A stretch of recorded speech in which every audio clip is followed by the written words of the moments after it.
In the 16th century, the New World was basically a giant treasure chest for the Spanish Empire, an empire protected by a decree from the Pope and the meanest-looking fleets on the ocean.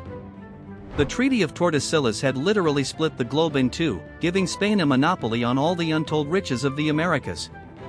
But for ambitious, seafaring nations like Protestant England, this treaty wasn't just a line on a map, it was a challenge.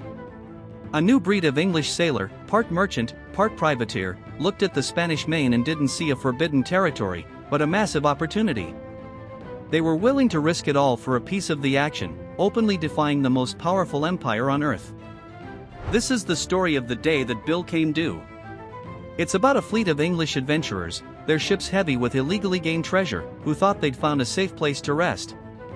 What started as a tense but peaceful agreement would, after several days of tense buildup, become a fiery trap of betrayal and slaughter. This is the story of the pirate massacre at San Juan de Ulúa, a battle that would light the fuse on a decades-long conflict and forge one of history's most infamous sailors in the fires of revenge. The year is 1568. A battered but rich English fleet is limping toward the coast of New Spain, the very heart of Spanish power in the Americas. They're led by John Hawkins, a seasoned commander and a key architect of England's entry into the slave trade. Among his captains is his young, ambitious cousin, a man named Francis Drake. For nearly a year, their 6 ships have been roaming the Caribbean, pulling off a series of trades that were hugely profitable and hugely illegal. They traded enslaved Africans for gold, silver, and pearls with Spanish colonists, who, despite what their own government said, were often happy to do business on the black market. But now, their luck has soured. A monster hurricane in the Gulf of Mexico has left their ships shredded and their supplies dangerously low. They need a safe harbor, and they need it now. The only port for hundreds of miles is the Spanish fortress of San Juan de Ulúa. It is a desperate, almost insane, gamble. Sailing into the lion's mouth, a fortress built to keep men just like them out, was a move born of sheer desperation. But Hawkins was a smooth talker and a confident negotiator, and he figured he could bluff his way into a temporary truce. He had no idea he was sailing straight into a meticulously planned ambush, one that would cost the lives of hundreds of his men and sow the seeds of a war between two empires.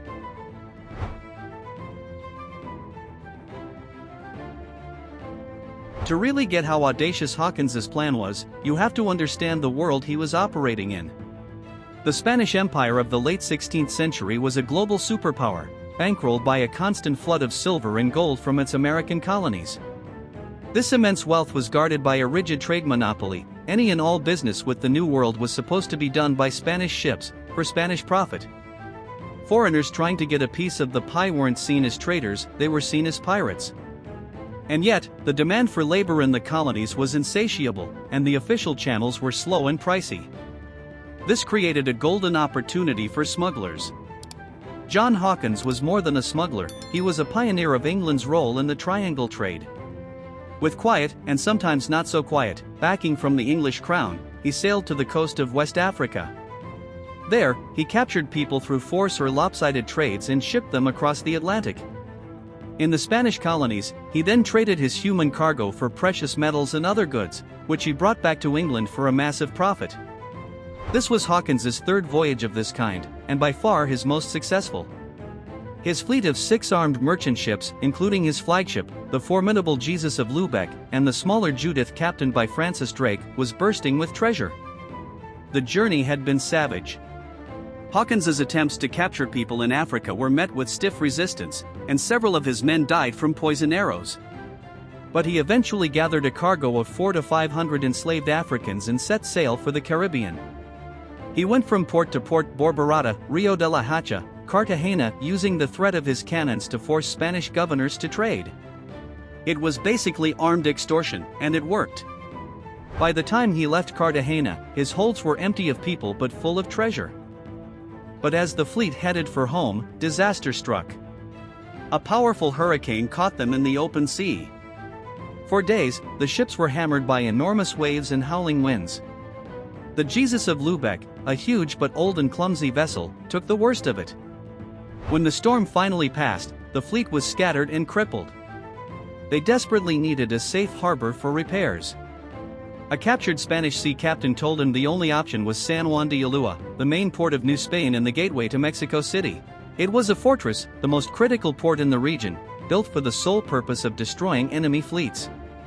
Hawkins had no other choice. He gathered his ships and aimed for the Spanish harbor, hoping diplomacy could do what his cannons couldn't.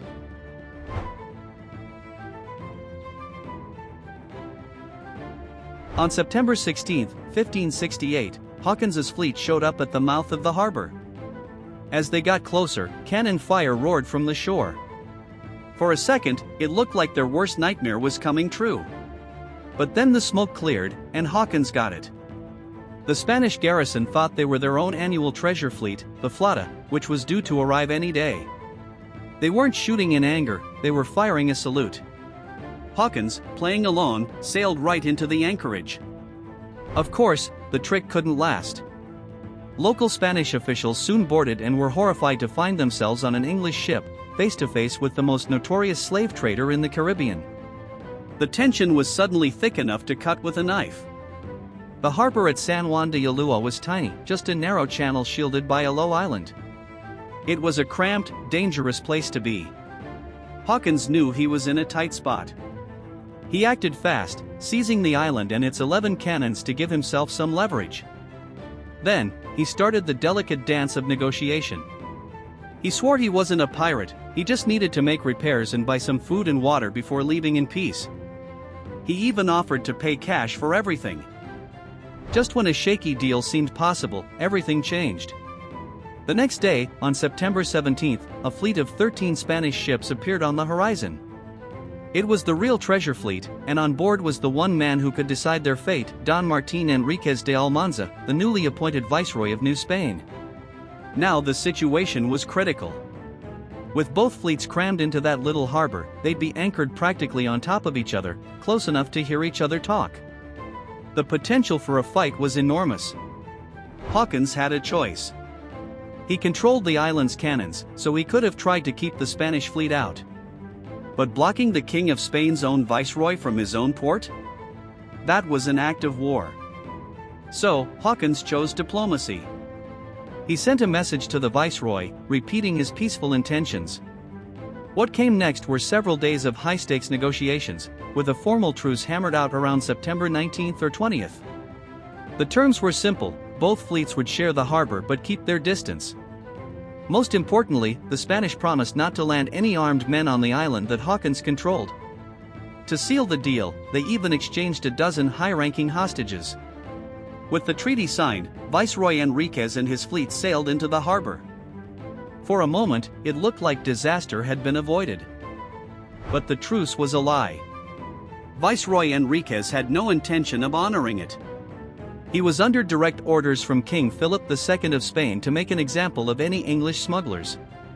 To Enríquez, Hawkins and his men were just criminals, and the truce was a perfect way to lull them into a false sense of security. While the English were busy fixing their ships, the Spanish were secretly plotting a massacre. Just out of sight on the mainland, troops were being quietly gathered. The sneakiest part of the plan involved a big, boring supply ship, a hulk. Under the cover of normal activity, the Spanish packed this ship with 150 heavily armed soldiers and moved it right next to Hawkins's ships. The trap was being set in plain sight.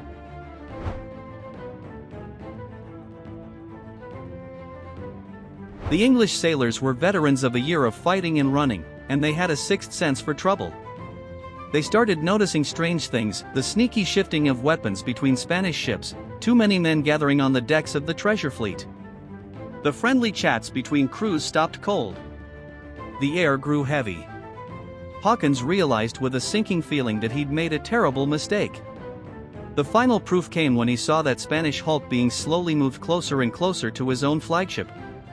Hawkins sent his most trusted captain, a man fluent in Spanish, to confront the viceroy and demand that he knock it off and remove the hidden soldiers. The viceroy, with his plan exposed, didn't bother with lies. He simply had the messenger arrested. Then, on September 24th, on the deck of the Spanish flagship, a single trumpet blast cut through the air. It was the signal. The attack was instant, overwhelming, and brutal.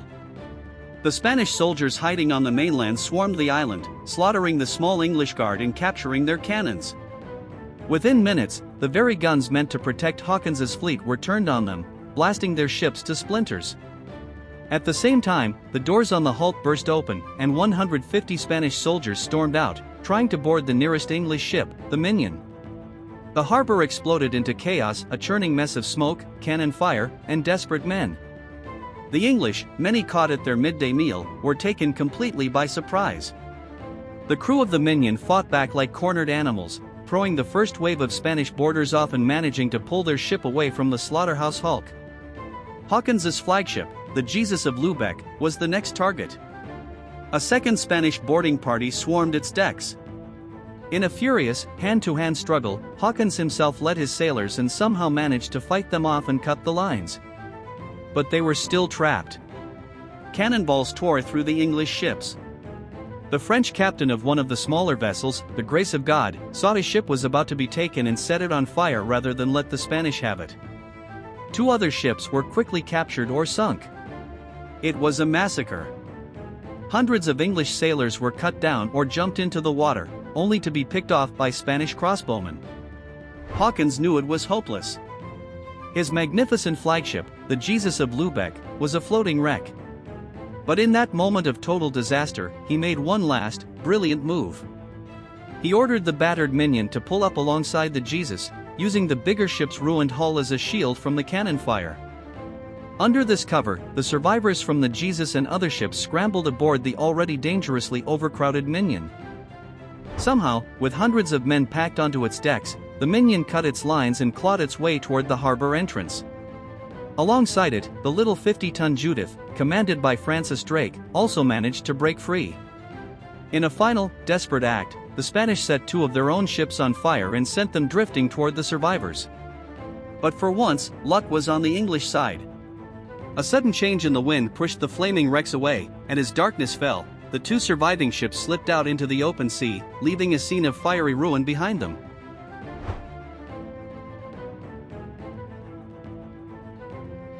Escaping the harbor wasn't the end of the nightmare, it was just the beginning of a new one. Out of 6 ships and over 400 men, only 2 vessels and a fraction of the crew were left. The Minion, with Hawkins in command, was packed with nearly 200 survivors, many of them wounded. They had almost no food, very little water, and a ship that was barely seaworthy. Drake's smaller ship, the Judith, was in better shape but was never meant for a long ocean crossing. That night, under the cover of darkness and a storm, Francis Draque and the Judith were separated from Hawkins and the crippled Minion. To this day, people argue about what happened. Was it a pragmatic choice, saving his own ship knowing the Minion was probably doomed? Or was it pure abandonment? Hawkins certainly saw it as a betrayal that poisoned their relationship for years. Left alone, Hawkins faced an impossible choice. The Minion was a floating hell. Starvation and sickness took hold. The conditions were so horrific that Hawkins had to do the unthinkable. He landed about 114 of his men near Tampico, Mexico, and just left them there. It was a brutal act of survival. Those left on the ship had a slightly better chance of making it home. The men left on the shore were at the mercy of the Spanish. Most were eventually captured, and many would spend years rotting in prisons or facing the tortures of the Spanish Inquisition. The voyage home for both ships was a horror story. Draque and his crew on the Judith battled storms and hunger, finally reaching Plymouth on January 20, 1569, with the first news of the disaster. Hawkins's journey was even worse. The men on the Minion were reduced to eating rats and boiling leather. When his ship finally crawled into a port in Cornwall 5 days later, on January 25, only 15 starving survivors remained. John Hawkins, who had set out with a proud fleet, came home a broken commander with a skeleton crew. In total, only about 70 or 80 of the original sailors ever saw England again. The massacre at San Juan de Ulúa is a brutal lesson in trust, treachery, and the high stakes of empire. It really makes you think. What's your take on Drake's decision? Did he betray Hawkins, or was he just making a tough call to survive? Let us know what you think in the comments. And if you're into more stories of naval conflict and the wild days of piracy, make sure to subscribe and hit that notification bell. San Juan de Ulúa was way more than just a failed business trip. It was an event that sent shockwaves through the courts of Europe and permanently altered the relationship between England and Spain. For the English, it was the ultimate act of Spanish treachery, a cold-blooded slaughter that broke a sworn oath. It fueled a national story of righteous fury and a deep-seated hatred of Spain that would last for generations. The financial losses were huge, but the thirst for revenge was priceless. The fallout was immediate. The battle blew away any pretense of peace in the New World and was a direct cause of the open war that erupted between England and Spain 17 years later. It also forced a major rethink in the English Navy.